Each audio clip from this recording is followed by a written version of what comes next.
ओम नमो भगवते वासुदेवाय। हरे कृष्णा। आप सभी का स्वागत है माघ मास महात्म्य की कथाओं में। 14 दिनों की कथाएं हम सुन चुके हैं और आज बारी है 15वें दिन की कथा की। माघ मास इतना पवित्र समय है, यदि इस महीने में कोई नियमित रूप से स्नान करे और कथाएं सुने तो भगवान की असीम कृपा प्राप्त करता है। तो आइए आज सुनते हैं अगली कथा। पिछले अध्याय में हमने सुना था कि कैसे दत्तात्रेय जी ने माघ स्नान का पूरा महत्व बताया और नियम बताए। अब सुनिए आगे की कथा। दत्तात्रेय जी कहने लगे कि हे राजन, प्रजापति ने पापों के नाश के लिए प्रयाग तीर्थ की रचना की। सफेद और काली जल की धारा, जिसे गंगा जी और यमुना जी कहते हैं, उसमें स्नान का महात्म्य भली प्रकार सुनो। जो इस संगम में माघ मास में स्नान करता है वह गर्भ योनि में नहीं आता। भगवान विष्णु के दुर्गम माया माघ में प्रयाग तीर्थ पर सब नष्ट कर देती है। माघ मास में प्रयाग में स्नान करने से मनुष्य अच्छे भोगों को भोग कर ब्रह्मा को प्राप्त होता है।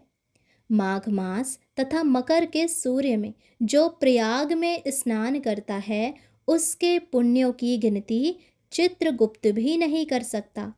100 वर्षों तक निराहार रहकर जो पुण्य प्राप्त होता है वही फल माघ मास में 3 दिन प्रयाग में स्नान करने से होता है।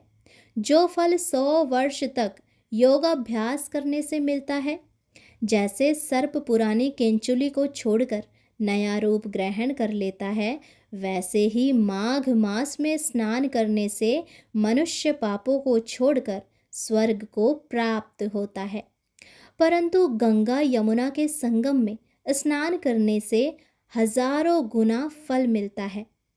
हे राजन, जिसको अमृत कहते हैं वह है त्रिवेणी, ब्रह्मा, शिव, रुद्र, आदित्य, मरुतगण, गंधर्व, लोकपाल, यक्ष, ग्रहक, किन्नर, अणिमादि गुणों से सिद्ध तत्वज्ञानी ब्राह्मणी, पार्वती, लक्ष्मी, शची, नैना, दीति, अदिति, संपूर्ण देव पत्नियां तथा नागों की स्त्रियां घृतांची, मेनका, उर्वशी, रंभा, तिलोत्तमा, अप्सरा गण और सब पितर, मनुष्य गण, कलयुग में गुप्त और सतयुगादि में प्रत्यक्ष सब देवता माघ मास में स्नान करने के लिए आते हैं। इन दिनों माघ मास में प्रयाग में स्नान करने से जो फल मिलता है वह ईश्वर ही कह सकता है। मनुष्य में कहने की शक्ति नहीं है। हजारों अश्वमेघ यज्ञ करने से भी यह फल प्राप्त नहीं होता।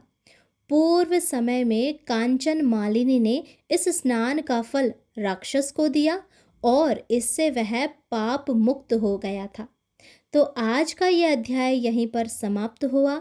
कल हम आगे की कथा अगले अध्याय में सुनेंगे। यदि आपको ये कथा अच्छी लगी हो, आपको थोड़ी सी भी शांति मिली हो, तो इस चैनल को सब्सक्राइब करें, वीडियो को लाइक करें। आप जब वीडियो को लाइक करते हैं और कमेंट करते हैं तो इससे हमें प्रोत्साहन मिलती है कि हम आपके लिए ऐसे सरल हिंदी में कथाएं लेकर आते रहें। हमारे चैनल पर एकादशी की विस्तार वीडियो भी डाली जा चुकी है। एकादशी कब है, पारण का समय क्या है और सब शुभ मुहूर्त। तो आप उस वीडियो को भी अवश्य देखें और इन कथाओं को भी रोज नियमित रूप से सुनें। राधे राधे। हरे कृष्णा।